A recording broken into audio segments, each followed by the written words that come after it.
Okay, so this is the Fix It Felix project I'm working on, and here I just finished converting the keyboard to the arcade controls.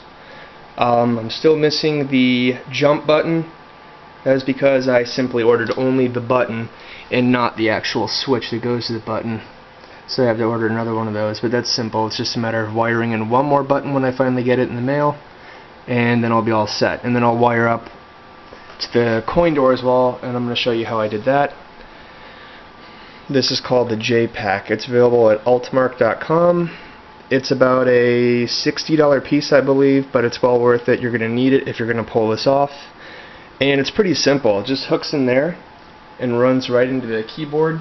Wherever the keyboard plug-in, you can go with a USB, or you can go with an old keyboard adapter. It has options for both. And here's where you actually wire in for your controls. And the way you do that is you actually get the program online at altmark.com. You can download it and you can program. For example, I needed keys programmed for the Fix It Felix game, which is player 1 and 2, or simply buttons 1 and 2, which go in right here. So you can barely see it, but yeah, it's not going to work. But it's SW4, SW5. It'll say so. It's pretty self-explanatory on the program. I just programmed those two inputs here to be equal to buttons 1 and 2 on the keyboard. And I continued on, same thing with the arrow directions for the joystick controls, and that gives you what you need. And here I have the WordPad open. You can see I'm going to hit player 1 here, and that should put 1 on the screen. And as you can see there, now I'm hitting player 2. Should be 2. It's kind of rough. And then now I'm going to do the fix button, which should be X. Directional control on the joystick. Left, right, up. Well, obviously that's not going to do anything, but except make that noise.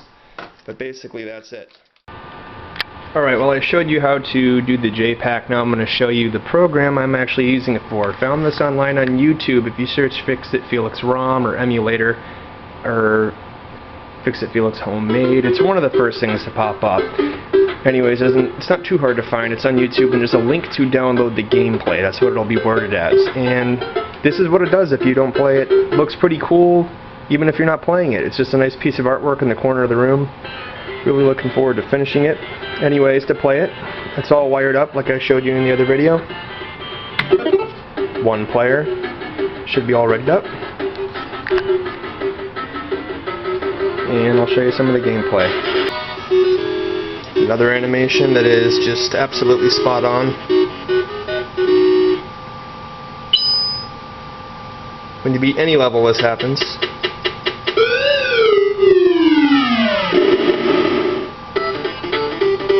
Issue.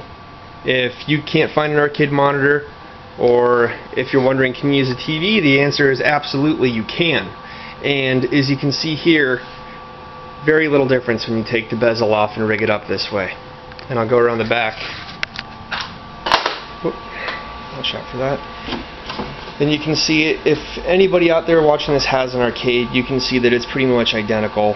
There's some differences. Obviously there's a lot more going on here. But even the concept really is the same. Your controls for volume and brightness and everything are right there. It's basically just stripped with its bezel, and that's mounted to the side here. But it works just as good, and you'd never know the difference. And I used S-hooks to clamp it on to the top here. Towed it in with blocks down there at the bottom, and it's pretty much mounted as securely as an original monitor would be. It's not going anywhere.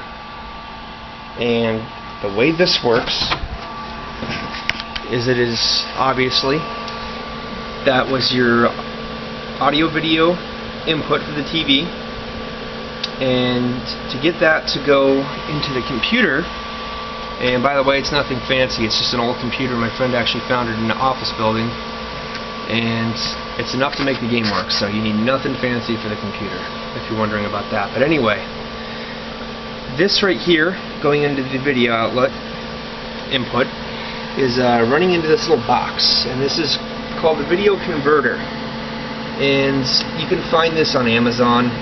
It's just a video conversion box.